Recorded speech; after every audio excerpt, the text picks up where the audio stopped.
Hurmatlı mekendeşlerim, sizlerdi bugünkü ulu bayramımız menen çın dilimden kutluktayım.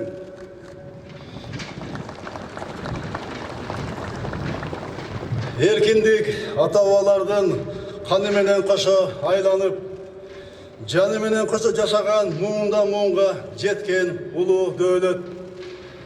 Urpaktan urpakka ötüp gelgen könörmös muras. Kança kılımlar öttü, kança muğunlar almaştı, kança ömürler kıyılıp, kancıga da bas ketti, nayz uçunda can getti. Bирок erkinlikti süygön, kırgız жүрөгүндө, egemendik degen ümit öçpöy, erkinlik degen eң жашап келди. 28 yıl murda kolga тийген көз карандысыздык, Жараткандын буйругу менен азыркы муунун энчисине биздин заманга туш келди. Ошондуктан бүгүнкү эгемендик биздин гана энчибиз эмес. Бул ата-бабалардын кылымдар бою төгүлгөн канынын, энелердин 100 жылдар бою тамган көз жашынын баасы, түмөн муундардын тынбаган күрөшүнүн натыйжасы, бабалардын бизге калтырган аманаты, biz urpaqlarga жеткире турган милдет.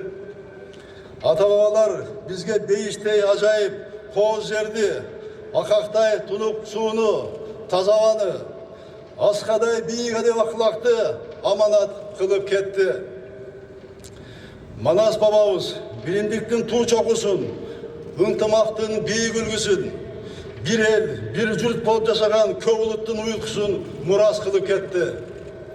Ынтымагыбыз чын, биримдигибиз бекен болгондо, күчтүү, гүлдөгөн мамлекет болдук, ааламга аты таанымал эл болдук.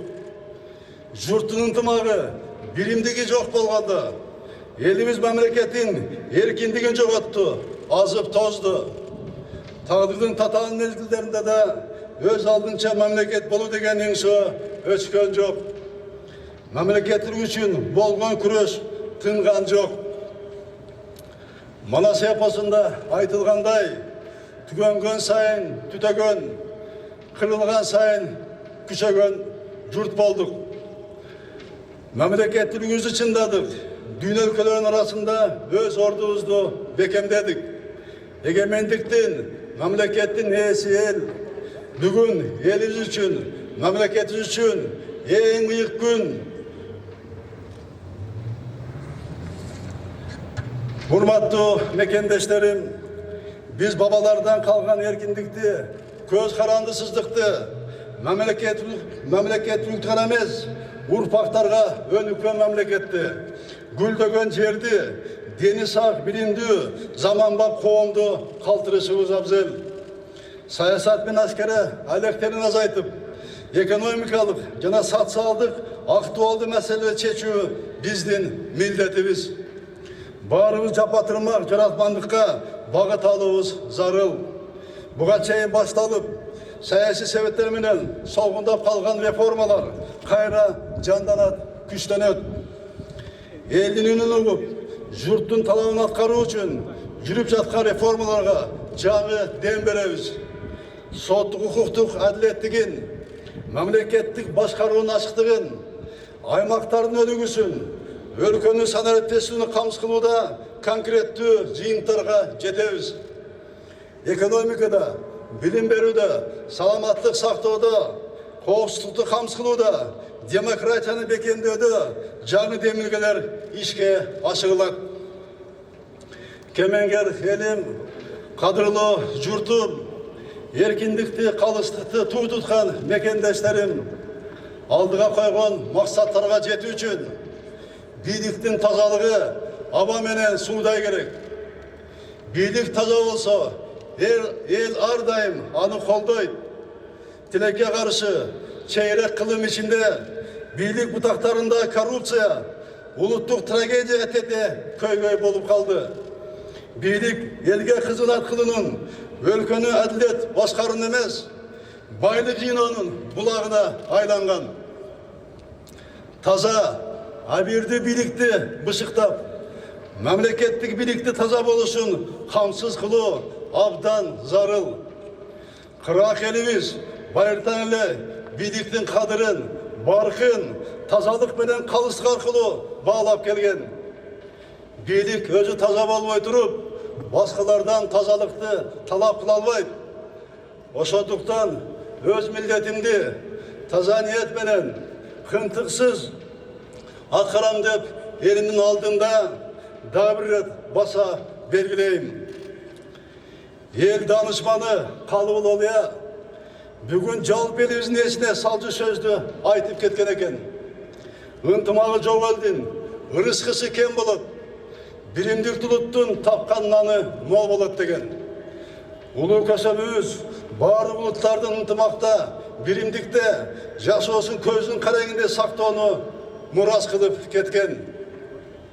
Коомдун ынтымак кетсе, журт бөлүнсө, bir кезде гүлдөп өнүккөн мамлекеттер чачырап, эли азып тозуп, качкын болуп, ата бабаларынан калган мурасын сактай албай, урпактарын убалда калып, жатканын дүйнө тарыхынан көрүп турабыз.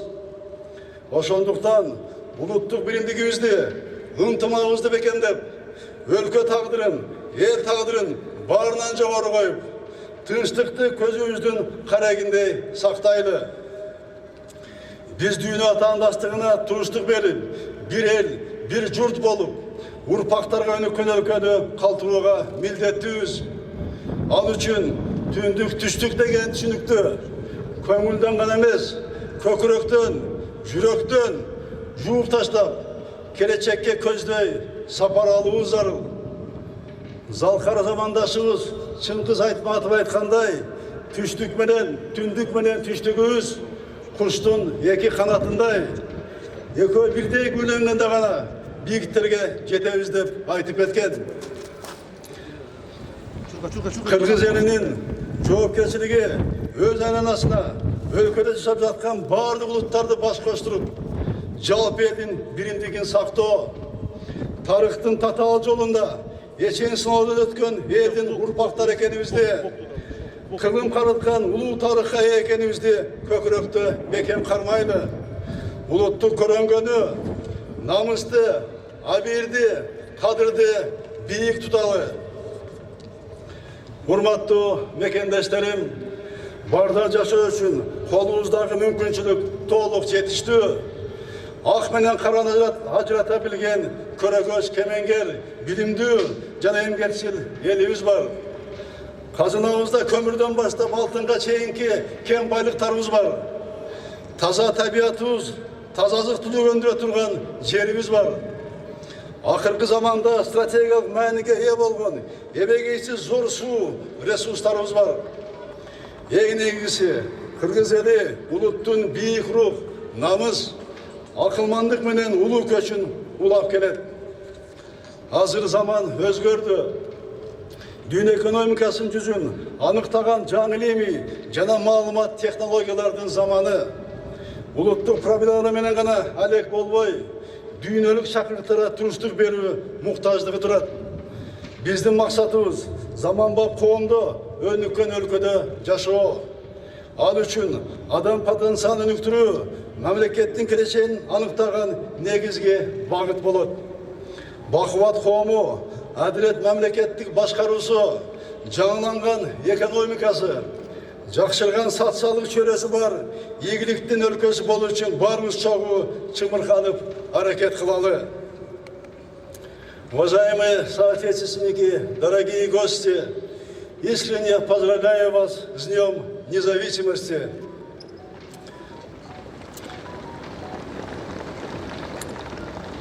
Независимость и свобода – главные ценности нашего общества, достигнутые через многовековую борьбу наших дедов и отцов. Ценности, оплаченные кровью предков, слезами матерей, потом предыдущих поколений. Нас сплачивают наши светлые мечты, общие цели, ответственность за судьбу страны наших детей. Мы построим наш Кыргызстан, где каждому из нас будет комфортно жить, работать и воспитывать детей, где будут расти счастливые, свободные дети свободных людей, где сама свобода станет ресурсом развития. Кыргызстан – страна свободных людей. Нам, как воздух и вода, нужны две вещи. Монолитное единство народа и безупречная нравственность государственного руководства и служащих. Сегодня, в этот великий день нашей государственности, призываю всех соотечественников, все политические силы объединиться вокруг главной задачи – построить процветающий Кыргызстан. Кыргызстан с развитой экономикой и благополучной социальной средой, с нравственным обществом и справедливым государственным управлением. Единство, межэтническая солидарность, чувство общей ответственности за судьбу страны – главные факторы нашего развития. Мы будем поддерживать культурное многообразие, развитие национальных языков и традиций. Внешняя политика, как и прежде, будет прагматичной, исходящей из национальных интересов. Будем развивать сотрудничество с соседними странами, с нашими партнерами по Евразес, ШОС, ОДКБ. Будем углублять дипломатические отношения как со странами Запада, так и со странами Востока. Мы един народ с общей судьбой и общим будущим. Нам жить и развиваться только вместе. Интересы страны дороже всего.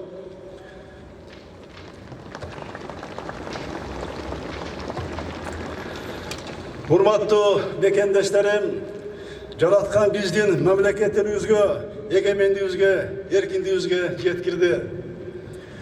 Ушул улуу дөөлөттөрдү, элдин ынтымагын, коомдун биримдигин, мамлекеттин бүтүндүгүн аздектеп сактайбыз. Бабалардын калтырган аманатын урпактарга жеткиребиз. Өлкө тагдыры, менин тагдырым.